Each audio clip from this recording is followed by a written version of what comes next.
We are more plugged in than ever, yet somehow we feel more distant from the people who matter most. If you're a parent or part of a family craving deeper connection, this might be exactly what your heart's been waiting for.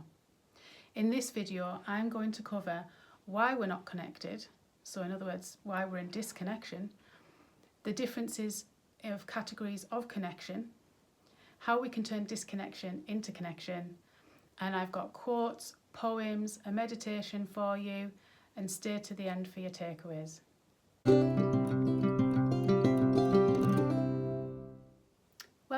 Welcome back to A Spiritual Life. For those new here, I'm Carrie. I'm a mindfulness teacher, a home-ed mum of two on a non-religious spiritual path. I help parents move out of autopilot and live consciously and raise connected families. So if that sounds like you, you're very welcome here. And let's dive into connection.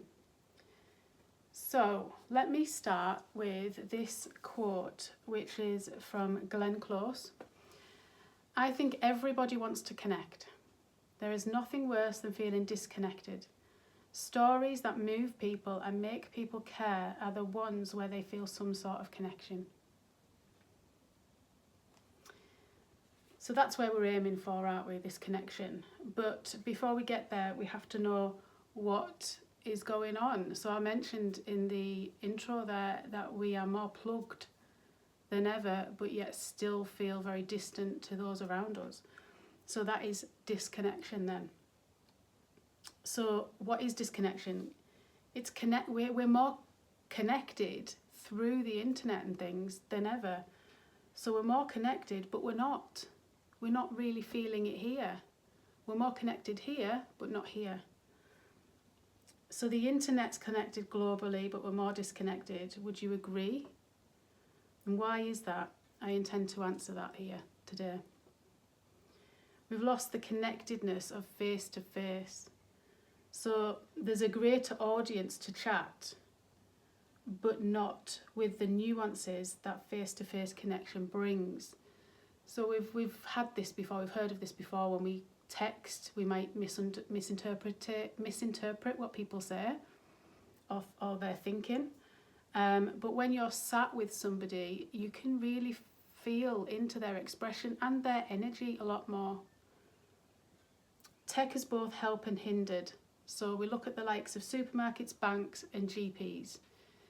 Supermarkets have gone automated. There's no connection there with the checkout assistant. Banks, same, if you even have one in your local town anymore. So not only have they gone self-serve in the banks, they've actually disappeared from our towns completely. And then you've got GPs. Again, it's just a telephone call. We don't see them anymore. So how disconnected is that? You're in pain, you're suffering, you're vulnerable, and all you get is a phone call, if you're lucky. It might just be a text these days. The real disconnection.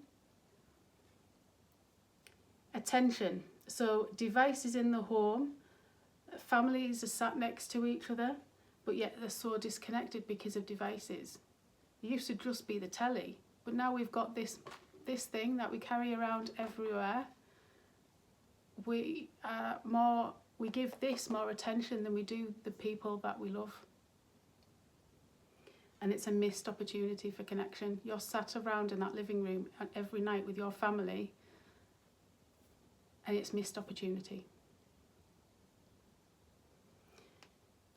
But can disconnection be useful?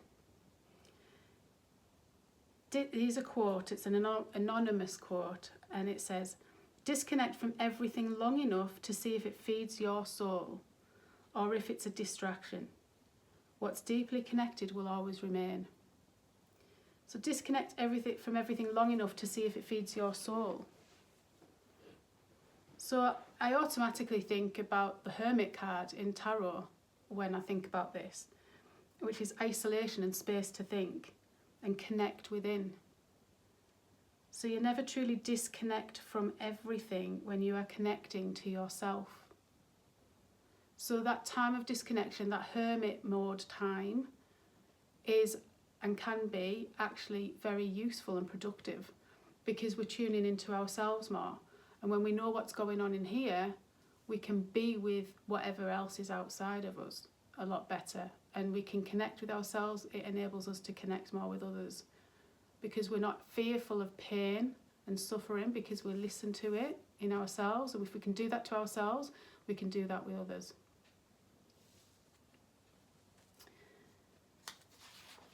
Okay, so trusty flip chart here, and we start with the categories of connection. So I'm not going to go into each one of these, but I just thought it's quite pivotal to be aware of them, because we might not be aware of categorizing connection in this way. So we've got human connection, spiritual connection, emotional connection, nature, connecting with nature, and universal connection.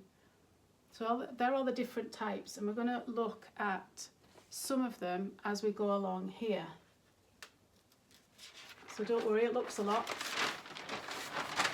but we'll get through it fairly quickly. You probably can't read it actually from there, because it's quite small, but I'll read it out anyway. So in the red we've got disconnection, and in the green we've got connection. So we've got areas of self, others, birth and death, coming of age, nature, health and healing, energy and intuition. So they're the areas that we're going to look at, and we're going to compare with the now, which is where we're more disconnected in these areas, and then compare it to the green of the connection. So let's dive in. So connecting to self, what does disconnection within yourself look like? Distractions. Like I just mentioned, if you're in pain or discomfort or feeling vulnerable or whatever, we're not used to going within and listening, allowing that to sit. What do? What's the disconnection there? We look for external distractions. So we look at alcohol, drugs, food, sex, internet, social media,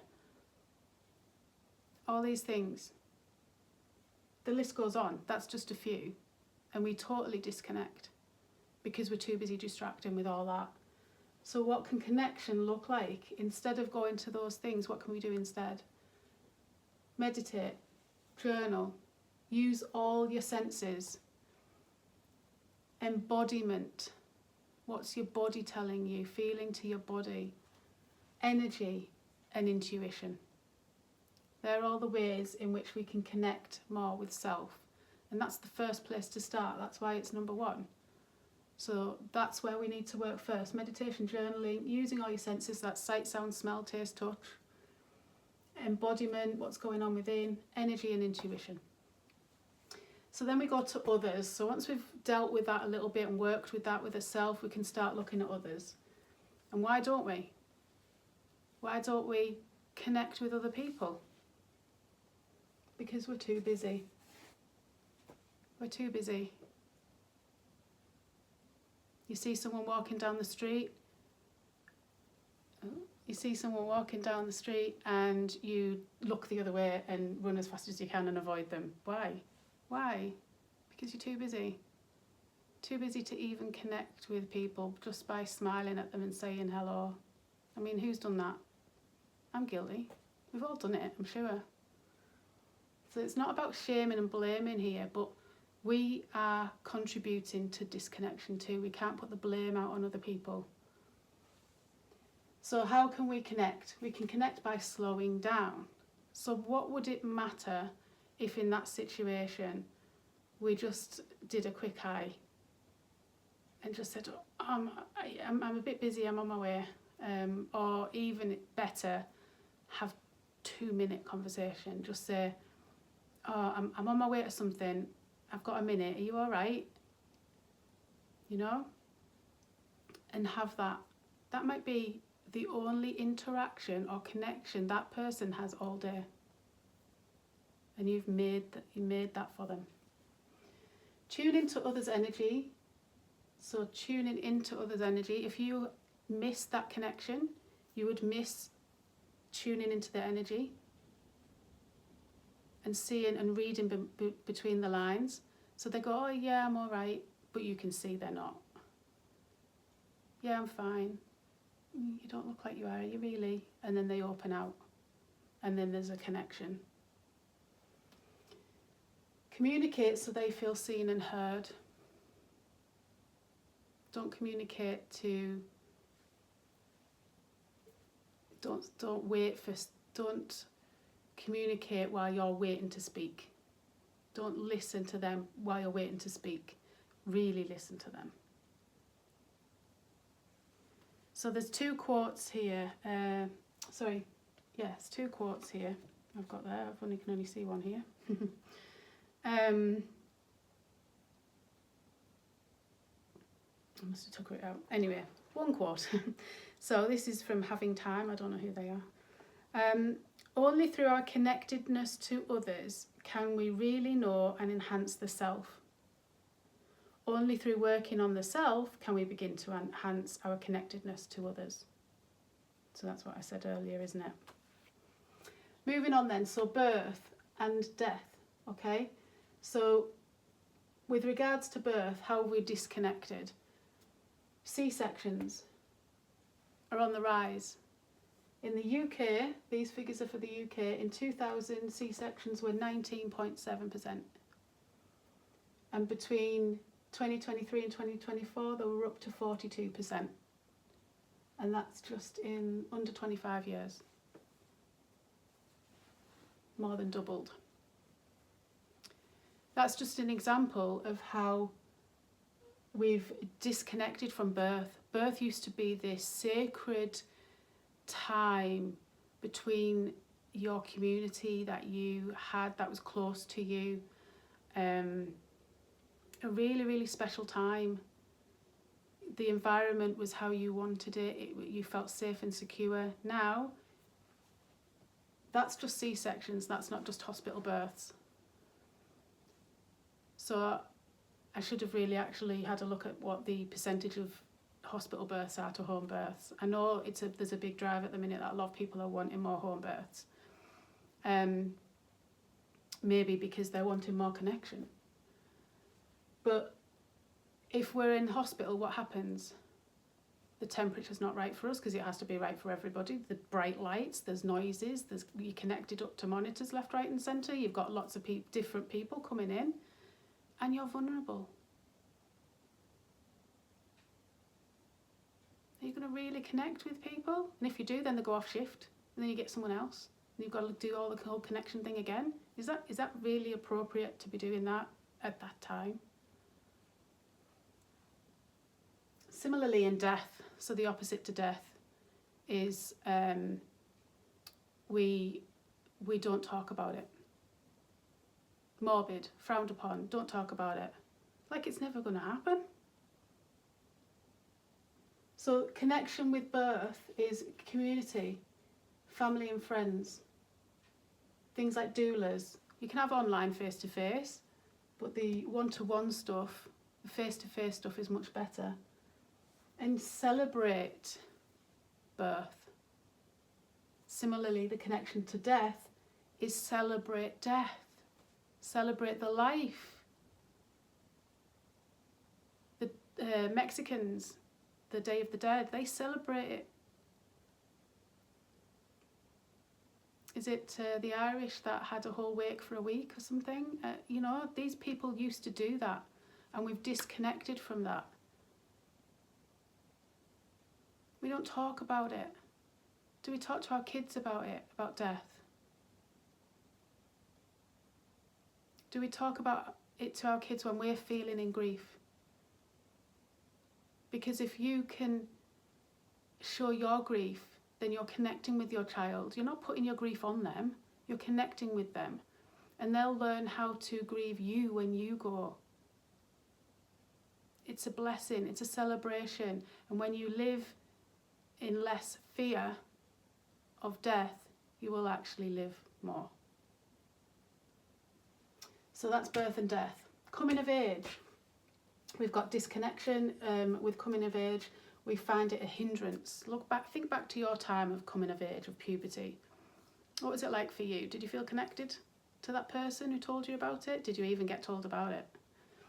Or was it deemed a hindrance? Right, this is what you do, bish bash bosh, get on with it. No real connection. No acknowledgement of it. Whereas, again, back in the day, in your tribes, in indigenous people, return to celebration and ceremony. Celebrate it. There used to be the red tent. So when you're on your period, for the women, they would be in that safe space, in that tent, where they were all going through the same thing, all feeling similar things. And they had that support. They could open up and be vulnerable, and they had that support. Don't have it anymore, do we? It's a hindrance. Let's push it away and get on with life. Instead of slowing down and really working with it and it's an honour to have this coming of age. And how else can we connect? We can talk openly to our kids about it, the boys and the girls.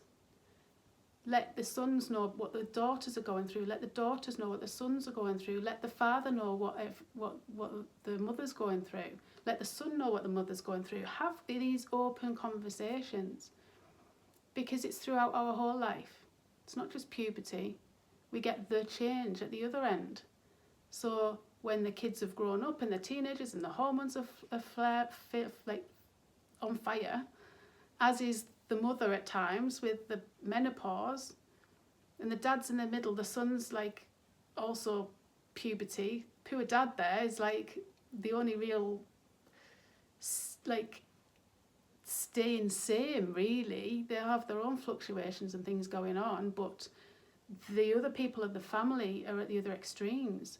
So if the dad learns about all this and can help to accommodate the family life in these periods of this part of your life, this chapter, then it makes for a more harmonious and connected family, embracing what is going on instead of pushing it away. Nature then. So nature and its cycles, we're disconnected to that. We have light 24/7, so we can work anytime. We don't wake up to sunrise and slow down when it's dark, especially in the winter months. We carry on. We're working just as hard in winter. Should be slowing down time, hibernating time. Instead, we're inside more than out, in offices, homes, car. Inside, sat down, not moving. Disconnecting from your body. Body doesn't want to sit down all the time, if you tuned in and asked it. So to connect with nature, we're built to be outside. Get outside daily if you can, even if it's just for 5 minutes to put your feet on the ground, or go and do a few breaths. Anything, but get outside daily. Live by nature's cycles. So we're busier and outside more in the summer, and we're slower and indoors and rest more in the winter. The spring equinox. And we're coming up now, I'm doing this just before the summer solstice. These kind of things. The spring equinox is nature's new year. We don't have a new year in the depths of winter when we should be hibernating. Connect with nature. Spring is springing. Everything starts to bloom. Everything starts to move. That's when the new year is. And then comes summer, when it's fully out, that's when we're outside and we're busy, and we're travelling, we're having adventures and fun. That's how it used to be, and we've just disconnected. Health and healing, we disconnect from our own intuitive healing and we're quick to give our power away. Now, my background is physiotherapy. I used to work in a hospital. I'm not dissing it at all. It's got its own place, but we are quite quick nowadays because we're so disconnected. When it comes to our health and healing, we look to the people in the white coats. Whereas what can we do instead? For connection, we can bring your power back. Research other methods and find out for yourself if they work. So there's lots of things, homeopathy, Reiki, massage, all these other modalities, foraging.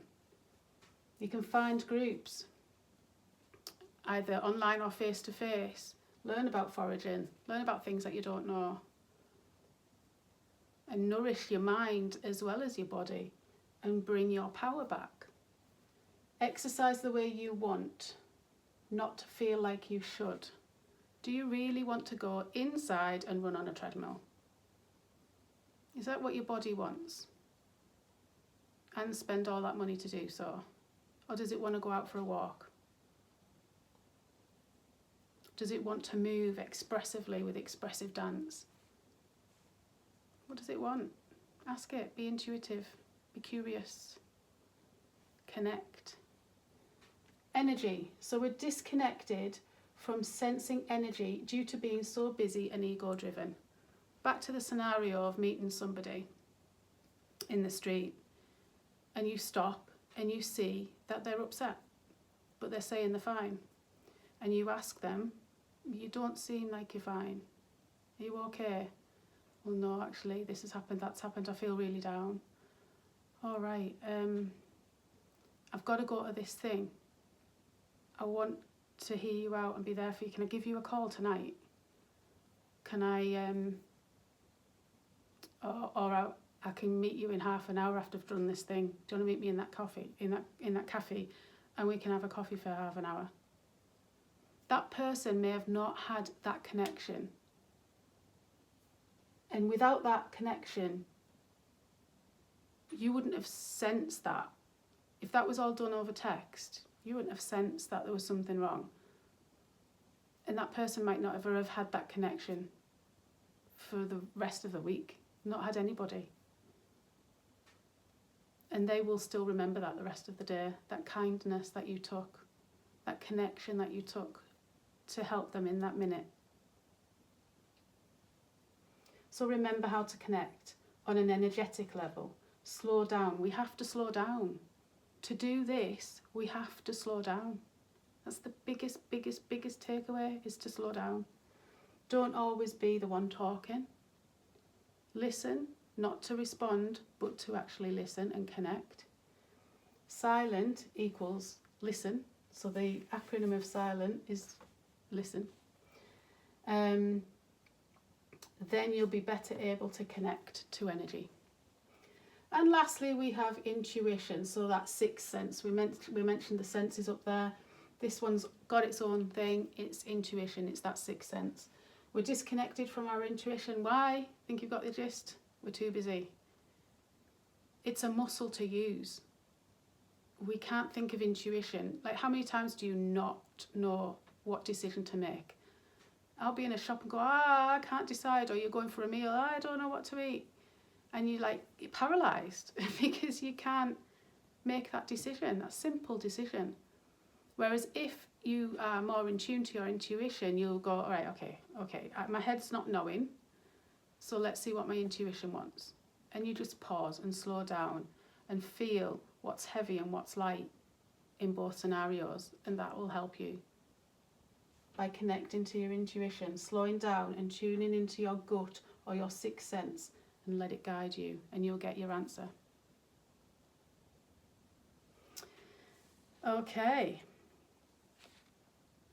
So I have next a little script, really. I pressed pause a lot. This is a reel from, I'm going to give them a shout out, the Wilderness family. I paused it a lot to write it down because it was so pivotal. I home educate my kids, so this resonated a lot with me. But whether you do or don't, or feel this way or don't, tune in and just sense what your body's like, what you're reacting to and why that might be, but just allow it and allow it to be there in the body, because we don't have to agree with everyone all the time. And the hardest part of connection is to do that, is to connect with other people despite having differences of opinion.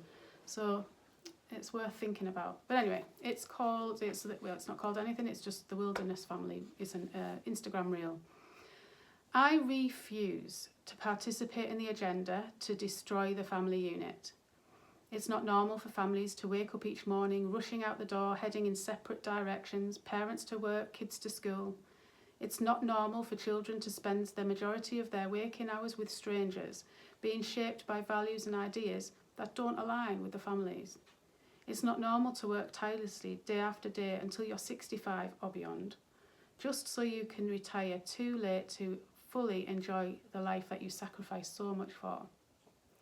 This agenda pushes us into lives of disconnection, parents too exhausted to spend meaningful time with their children, children growing up without the guidance and influence of their own families, shaped instead by institutions that condition conformity, families reduced to fleeting moments of togetherness, squeezed into the evenings and weekends, if at all.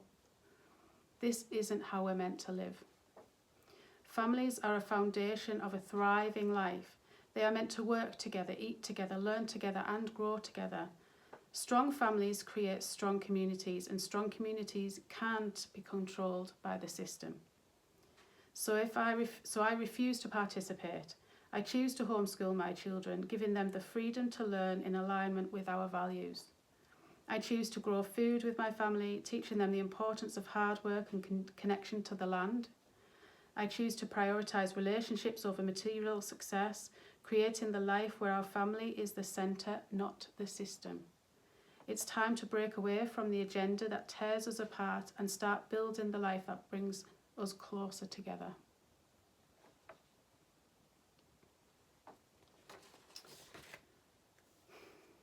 Very powerful words there.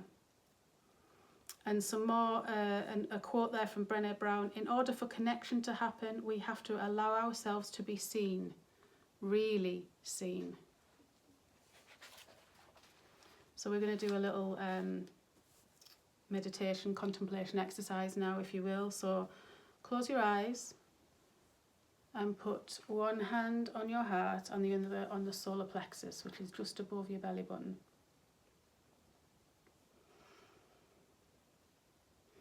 Just taking a deep breath.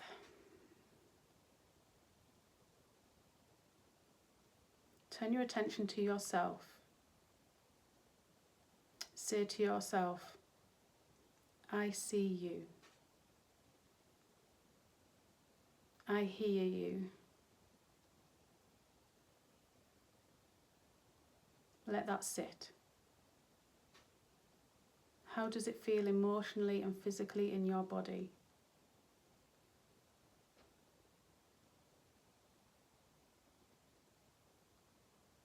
Now picture someone you love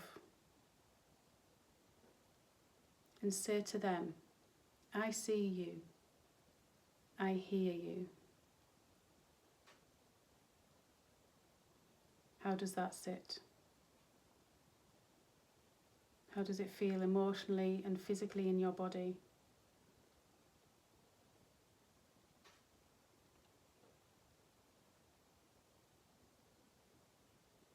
And now picture someone you don't get on with and say to them, I see you, I hear you. Let that sit. And how does that feel emotionally and physically in the body? Does it feel any different?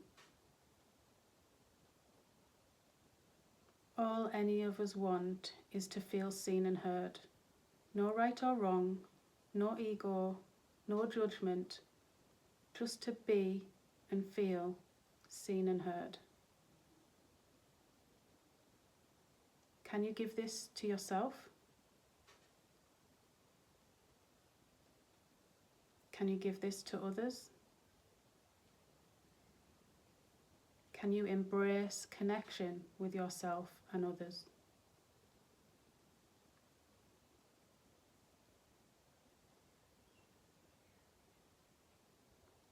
Keeping your eyes closed, and you can relax your arms.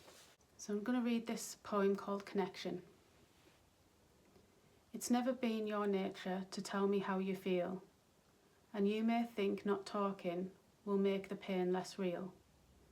I know why you hesitate, 'cause I have my own box, where I store the hurt away and close it tight with locks. They say that with survival we learn how to be strong, but sometimes I just wonder, where did it all go wrong? Still, one thing I know for sure, You simply can't retreat. You need to find connection, however bittersweet. You don't need to talk to me or anyone at all. Just know that those who love you will be here when you call. With no advice or judgment, if you should let us in, you may find that love can cause the healing to begin.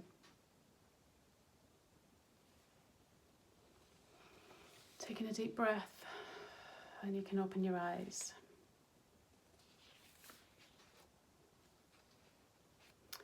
So, connection is a massive value for me here at A Spiritual Life, and personally.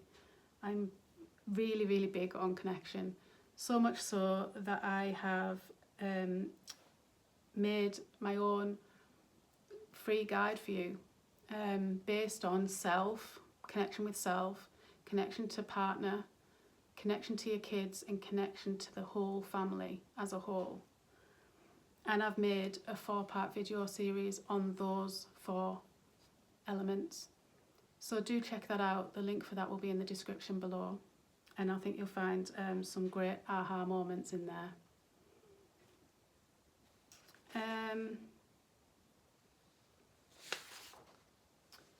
So the next thing to do is to just finish with today's takeaway. And what's top of the list? If you haven't learned anything from today other than this, is to slow down. Slow down when you feel disconnected. Notice where your attention is. Notice if you are being distracted. Use your own discernment. So what or who do you need discernment from or connect to? Disconnect, sorry.